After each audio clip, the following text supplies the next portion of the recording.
সরকারের উপর আস্থা হারিয়ে এবার রাস্তা সরাই উদ্যোগী হলো স্থানীয় বাসিন্দা এবং দোকানিরা। ভগবানগোলা এক ব্লকের মহিষস্থলী গ্রাম পঞ্চায়েতের সুবর্ণমৃগী স্টেশন সংলগ্ন এলাকায় রাস্তার অবস্থা বেহাল প্রায় বছর চারেক ধরে। বৃষ্টি হলেই রাস্তায় জমে যায় এক হাঁটু জল। ছাত্রছাত্রীদের বিদ্যালয়ে যাতায়াত এবং স্থানীয় বাসিন্দাদের যাতায়াতে ব্যাঘাত ঘটে ওই রাস্তায়।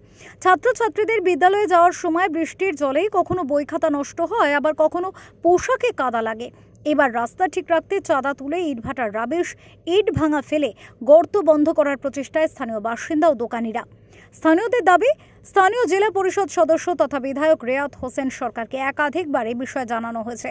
এমনকি পঞ্চায়েত প্রধান এবং বিডিও অফিসেও জানানো হয়েছে বহুবার। তবুও প্রশাসনিকভাবে কোনো পদক্ষেপ না নেওয়ায় নিজেরা সাময়িকভাবে রাস্তা ঠিক রাখতেই কাজ করছেন। সাহায্য করছেন তাদেরকে? হ্যাঁ, আমরা সাহায্য করছি।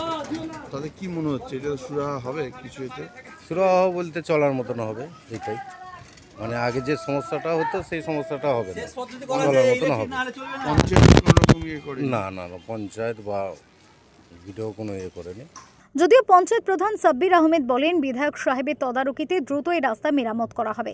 জেলা পরিষদের বিষয়টি জানানো হয়েছে, যত দ্রুত সম্ভব আমরা এই রাস্তা ঠিক করব। ব্যুরো রিপোর্ট, ওঙ্কার বাংলা।